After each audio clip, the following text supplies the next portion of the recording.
நடிகர் சிவகார்த்திகேயனின் புது படத்திற்கு பராசக்தி என்று பெயரிடப்பட்ட விவகாரத்தில் விஜய் ஆண்டனி குழுவுடன் சுமூக தீர்வு எட்டிய நேரத்தில் படத்திற்கு மீண்டும் ஒரு சிக்கல் எழுந்துள்ளது. களத்தில் இறங்கிய தயாரிப்பு நிறுவனம் விரிவாக அறிக்கை வெளியிட்டுள்ளது. சிவகார்த்திகேயன் பராசக்தி ஹீரோவாக மாறுவாரா அல்லது தலைப்பு மாறுகிறதா என்பதை பார்க்கலாம். இயக்குனர் சுதா கொங்கரா நடிகர் சிவகார்த்திகேயன் கூட்டணியில் உருவாகும் புது படத்தின் படப்பிடிப்பு விறுவிறுப்பாக நடைபெற்று வருகிறது. இது சிவகார்த்திகேயனின் 25வது படம் என்பதால் 1950களில் வெளியாகி பெரும் பேசுபொருளான பராசக்தி என்ற தலைப்பை வைத்துள்ளது படக்குழு. படத்தின் டைட்டில் டீசர் நேற்று முன்தினம் வெளியானது. படத்தில் ரவிமோகன், அதர்வா, ஸ்ரீலீலா ஆகியோரும் முக்கிய கதாபாத்திரங்களில் நடிக்கின்றனர். இந்தி திணிப்புக்கு எதிராக நடந்த போராட்டத்தை மையப்படுத்தி இப்படம் உருவாகி வருவதாக சொல்லப்படும் நிலையில் தலைப்பு சரியாக பொருந்தும் என்றும் பலரும் கருத்து தெரிவித்தனர். முன்னதாகவே விஜய் ஆண்டனியின் சக்தி திருமகன் படத்திற்கு தெலுங்கு உட்பட மற்ற மொழிகளில் பராசக்தி என்று பெயர் வைக்கப்பட்டதாக அறிவிக்கப்பட்டது. இந்த நிலையில் பராசக்தி தலைப்பை தன் படத்திற்கு வைத்துள்ள விஜய் ஆண்டனி அதனை முறையாக பதிவு செய்ததற்கான ஆதாரத்தை வெளியிட்டார். தென்னிந்திய திரைப்பட வர்த்தக சபையில் கடந்த ஆண்டு ஜூலை மாதம் 22ஆம் தேதி அந்த தலைப்பு பதிவு செய்திருப்பது அதில் குறிப்பிடப்பட்டிருந்தது. அதற்கு பதிலடி கொடுக்கும் விதமாக பராசக்தி தலைப்பை பயன்படுத்துவதற்கான அனுமதியை பராசக்தி படத்தை தயாரித்த ஏவிஎம் நிறுவனத்திடமிருந்து டான் பிக்சர்ஸ் தயாரிப்பு நிறுவனம் பெற்ற அனுமதி கடிதத்தை வெளியிட்டனர்.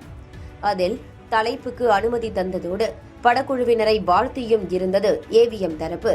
அதனைத் தொடர்ந்து படத்தின் செகண்ட் லுக் மற்றும் தெலுங்கு டீசரும் வெளியிடப்பட்டது.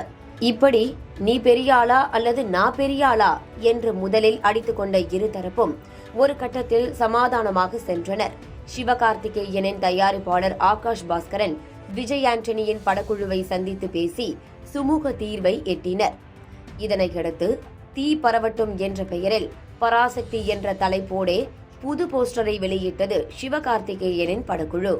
அப்பாடா, ஒரு வழியா பிரச்சனை தீர்ந்ததே என்று சிவகார்த்திகேயன் நிம்மதி பெருமூச்சு விட்ட நேரத்தில்தான் இதோ வந்துட்டல்ல என்று களத்தில் குதித்து கதிகலங்க வைத்துள்ளது ரியல் பராசக்தி படத்தின் ரியல் தயாரிப்பு நிறுவனம். இதை இப்படி குறிப்பிட காரணம் இல்லாமல் இல்லை. ஆம், நன்றாக ஓடிய ஒரு பழைய படத்தின் டைட்டிலை அனுமதி பெற்று புது படங்களுக்கு பயன்படுத்துவது இப்போது இயல்பாகிவிட்டது. எனினும் பராசக்தி போன்ற படங்கள் காலத்தால் அழியாதவை. மறைந்த முன்னாள் முதல்வர் கலைஞர் கருணாநிதியின் அனல் பறக்கும் வசனத்தில் சிவாஜி கணேசன் என்ற பெருங்கலைஞர் அறிமுகமான திரைப்படம்தான் பராசக்தி. 1952ஆம் ஆண்டு வெளியான இப்படம் சமூக ரீதியாக பெரும் புரட்சியை ஏற்படுத்தியது. படம் வெளியாகி 70 ஆண்டுகளுக்கு மேல் ஆகிவிட்டாலும் பராசக்தி படத்தை அறியாதவர்கள், அது பற்றி தெரியாதவர்கள் இருக்க முடியாது. இந்த நிலையில்தான் பராசக்தி படத்தின் தலைப்பை பயன்படுத்தி அதனை மழுங்கடிப்பது சரியாக இருக்காது என்று சமூக வலைதளங்களில் கருத்துகளும் பறந்தன. இந்த நிலையில்தான் ஒரிஜினல் பராசக்தியை தயாரித்த ஒரிஜினல் தயாரிப்பு நிறுவனமான நேஷனல் பிக்சர்ஸ் அறிக்கை வெளியிட்டுள்ளது. அந்த அறிக்கையில் கிருஷ்ணன் பஞ்சு இயக்கத்தில் கலைஞர் கருணாநிதி அவர்களின் வசனத்தில் நடிகர் திலகம் சிவாஜி கணேசன் அவர்கள் அறிமுகமான 1952ஆம் ஆண்டு வெளியான திரைப்படம் பராசக்தி. இந்த திரைப்படத்தை நேஷனல் பிக்சர்ஸ் சார்பில் எங்களுடைய தாத்தா திரு பெருமாள் முதலியார் அவர்கள்தான் தயாரித்தார். ஏவிஎம் நிறுவனம் சில ஏரியாக்களில் விநியோக உரிமையை மட்டுமே பெற்றிருந்தது.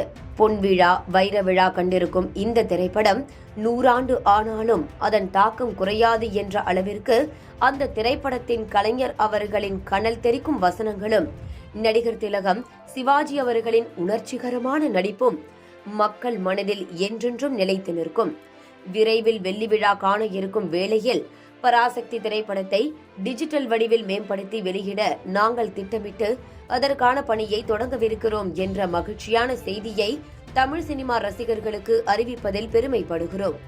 இந்த தருணத்தில் எங்களுக்கு முழு உரிமையான பராசக்தி திரைப்படத்தின் பெயரை வேறு யாரும் தங்களுடைய திரைப்பட தலைப்பாக பயன்படுத்துவதை தவிர்த்திட வேண்டும் என்று கேட்டுக்கொள்கிறோம் என்று குறிப்பிடப்பட்டுள்ளது. இதனால் சிவகார்த்திகேயனின் படத்திற்கு வைக்கப்பட்ட தலைப்புக்கு சிக்கல் எழுந்துள்ளது. ஒன்று தலைப்பை மாற்ற வேண்டும் அல்லது நேஷனல் பிக்சர்ஸ் நிறுவனத்துடன் சிவகார்த்திகேயனின் புதுப்பட தயாரிப்பு நிறுவனம் பேச்சுவார்த்தை நடத்தி அனுமதி பெற வேண்டும். இதில் எந்த முடிவை எடுப்பார்கள் என்பதை பொறுத்திருந்தே பார்க்க வேண்டும்.